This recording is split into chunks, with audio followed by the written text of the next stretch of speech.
Hello guys and welcome back to SRP stories, जहां मैं आपके भेजे हुए हॉरर स्टोरी या फिर क्रीपी इंसिडेंट सुनाता हूं। सो अगर आपको भी अपनी स्टोरीज मुझे सबमिट करनी है तो मैंने नीचे डिस्क्रिप्शन में एक जीमेल आईडी दी है, जहां पे आप ये फॉर्मेट यूज करके अपनी स्टोरीज मुझे सबमिट कर सकते हैं। आज की स्टोरी जो है वो मुझे एक्चुअली शुरुआत में आई थी जब मैंने ये हॉरर स्टोरीज बताना शुरू करा था, पर उससे पहले I just want to let you all know कि I am back with an R&B song. अगर तुम लोगों ने मेरा गाना जाना सुना है या फिर तू भी सुना है, सो मैं एग्जैक्टली उसी सेम साउंड के साथ वापस आ गया हूँ। और इस गाने का नाम है SNC, जो कि अब सभी प्लेटफॉर्म पे अवेलेबल है। So please go listen to my song. It's a very fast R&B। मैंने ट्राई करा इस बार थोड़ा सा तेज गाना बनाने का, and here is a snippet of SNC।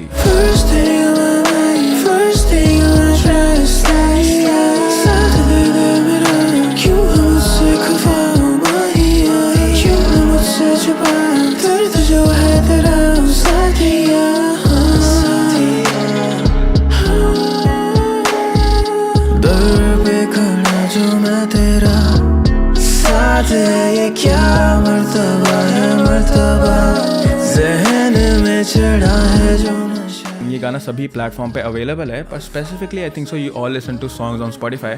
सो ये गाना आपको स्पॉटिफाई पे भी मिल जाएगा। जस्ट सर्च SNC और just search my name on Spotify और आपको ये मिल जाएगा। And thank you for listening to my songs. I know this thing कि यूट्यूब पर म्यूजिक को काफ़ी ज़्यादा क्लाउन करा जाता है, but I am trying really hard to make good music और ऐसा टाइप के गाने जो मुझे भी पसंद हो, and you guys are liking them, so it makes me really happy. So yeah, again go listen my song and let's start with today's story, जो हमें आती है एक creepy neighbor के बारे में दिल्ली से।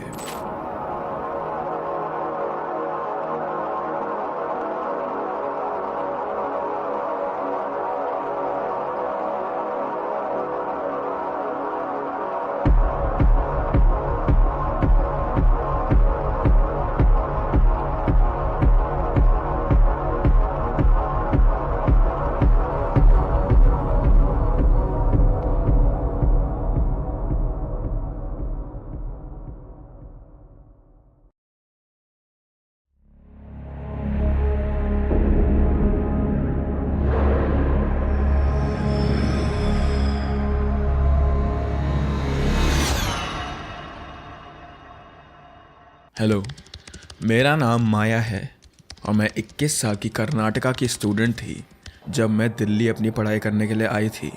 आई know 21 sounds old to join a college, but I was excited.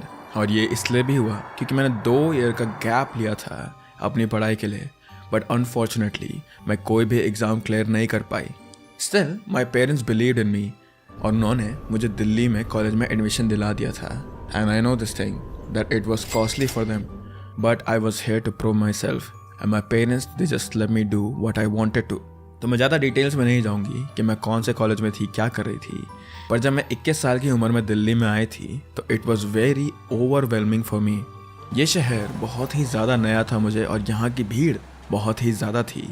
और समवन लाइक मी, जिसके बचपन से लेके अभी तक सिर्फ 3 ही दोस्त थे, seeing so many people here was a new experience for me. पर यहाँ आने से पहले ही मेरे पेरेंट्स ने मेरे लिए एक अपार्टमेंट बुक कर लिया था, which I was thinking of sharing with one of my classmates.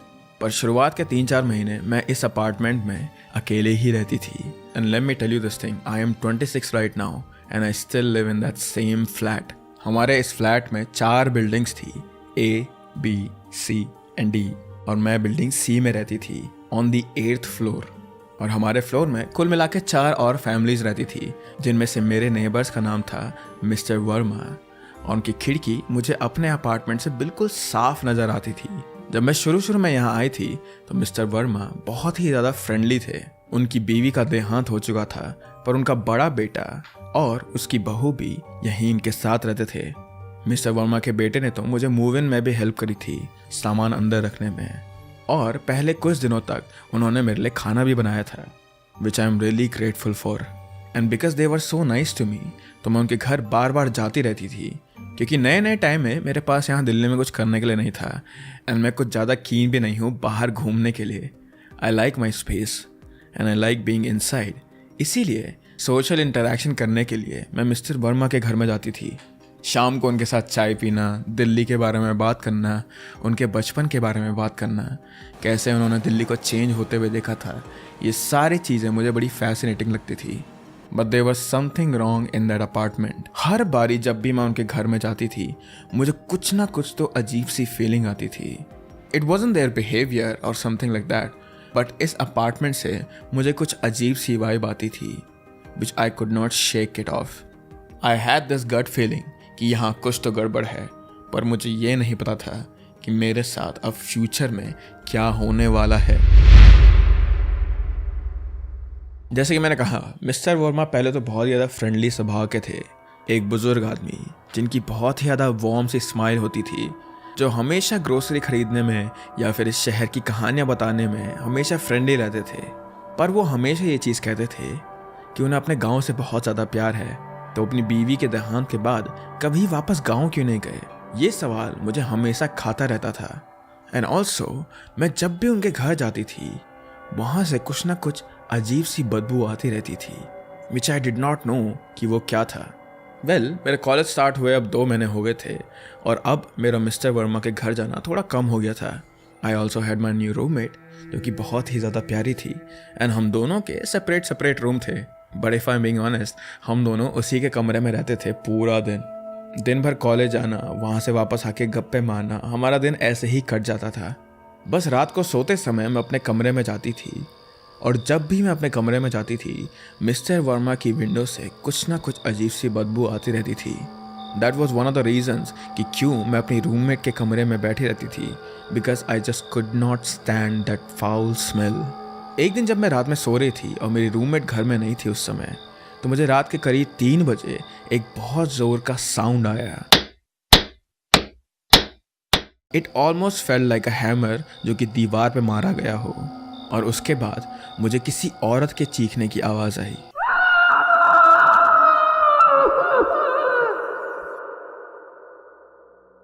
मैं खड़ी हुई और जब मैंने अपनी खिड़की से बाहर देखा तो मिस्टर वर्मा की लाइट खुली हुई थी।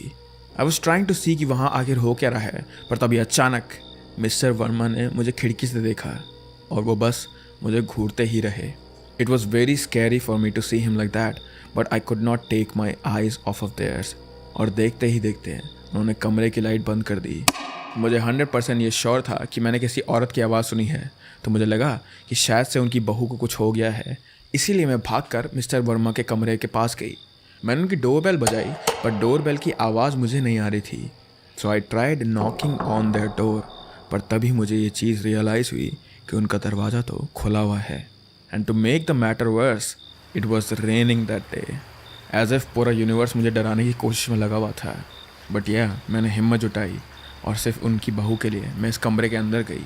मैंने बहुत ही ज़्यादा धीमी आवाज़ में बोला, हेलो मिस्टर वर्मा, मैंने अभी कोई चीज़ गिरने की आवाज़ सुनी, क्या आप लोग ठीक हो?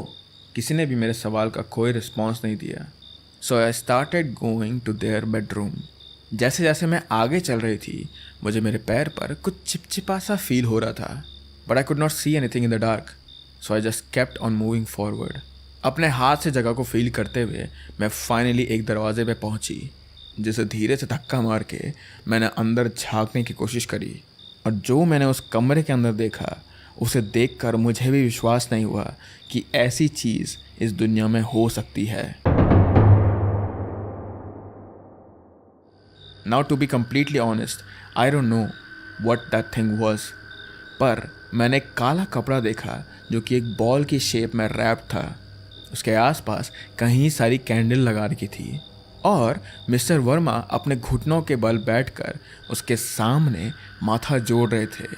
मेरी आंख उस काले कपड़े की बॉल से मिस्टर वर्मा पे और फिर मिस्टर वर्मा से उस काले कपड़े बॉल पे जा रही थी कि तभी अचानक उनका बेटा मेरे सामने आ गया। It really scared me and I was really shock. पर उन्होंने मुझसे पूछा, आप यहाँ क्या कर रही हैं? अंदर किसने आने दिया तुम्हें? चली जाओ यहाँ से, चली जाओ।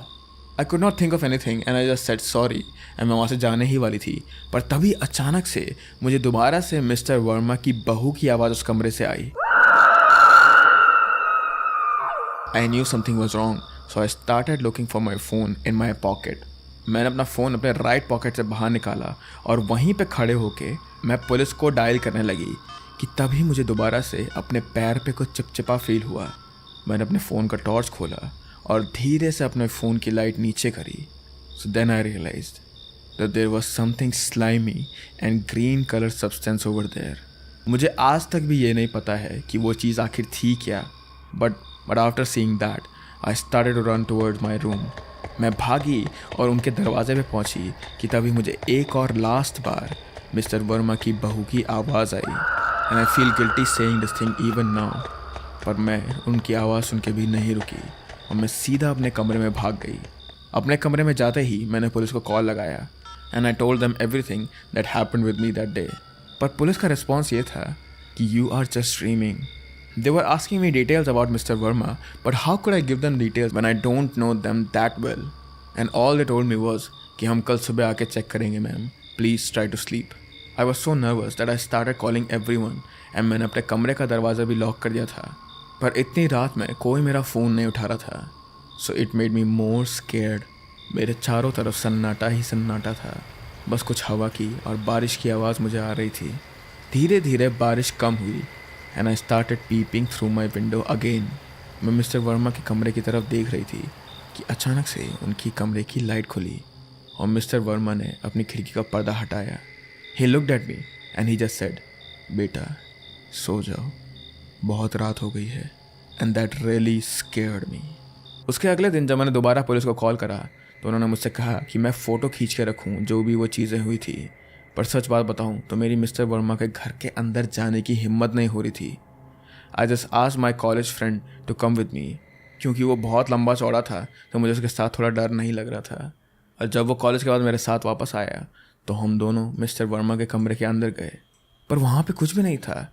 नो ग्रीन स्लाइमी स्टफ, कोई काले कलर की कपड़े की बॉल नहीं थी वहाँ. और मिस्टर वर्मा की बहू भी बिल्कुल ठीक थी. मुझे विश्वास नहीं हो रहा था कि तभी मुझे याद आया मैंने कोई हैमर जैसी आवाज़ सुनी थी. I searched everywhere inside their apartment. हर एक कोना चेक करा मैंने, पर मुझे कुछ भी नहीं दिख रहा था वहाँ. और फिर लास्ट में मिस्टर वर्मा ने मुझसे पूछा, बेटा आपने अपनी इन्वेस्टिगेशन कर ली? I know that thing that he was mocking me and I said sorry uncle, मुझे लगा कि यहाँ कल रात कुछ हुआ था. उन्होंने कहा कोई बात नहीं, शायद तुम एक बुरा सपना देख रही होंगी. And then we both left from there. I was still scared for my life. पर मेरे कॉलेज के पास और इतना सस्ता एक अपार्टमेंट बस यही था, इसीलिए मैं इस जगह को छोड़ भी नहीं सकती थी. और मैं अपने पेरेंट्स से भी क्या कहती. I did not want to scare them. So जैसे तैसे करके मैं यहाँ चुपचाप रहती रही और हमेशा अपने साथ किसी एक आदमी को रखती थी मैं. पर 2-3 महीने बाद मिस्टर वर्मा और उनका पूरा परिवार इस जगह को छोड़ के चले गया. They did not say anything to anyone. और वो बस ऐसे ही दिल्ली छोड़ के हमेशा हमेशा के लिए चले गए. अब मुझे यहाँ रहे करीबन 4-5 साल हो गए हैं and nothing has gone wrong with me. But I still think about that day. What happened that day? Was I actually dreaming? और अगर मैं ड्रीम भी कर रही थी then how did I call police or my friends at the night? जो भी हो, I just hope कि मिस्टर वर्मा की बहू अब ठीक है and all I want now are the answers. Well, that was it for today's video. I hope that you guys liked it and thank you for sending me your stories guys. Again, अगर आपको मुझे अपनी stories भेजनी है तो मैंने नीचे description में Gmail ID दी है, आप वहाँ पे मुझे अपनी स्टोरीज भेज सकते हैं. And don't forget to listen to SNC guys. I have worked really hard for this song. और ये गाना एक्चुअली पिछले साल मई में बनना शुरू हुआ था. So it's been a very long time, almost 1 year हो गया इस गाने को. So I go listen to it and thank you so much for watching this video. I will see you in the next one. Bye bye. First thing on my mind, first thing on my trust, साथ लगा मेरा, क्यों है मुझसे खफा माहिया, क्यों है मुझसे छुपा दर्द जो है तेरा साथिया.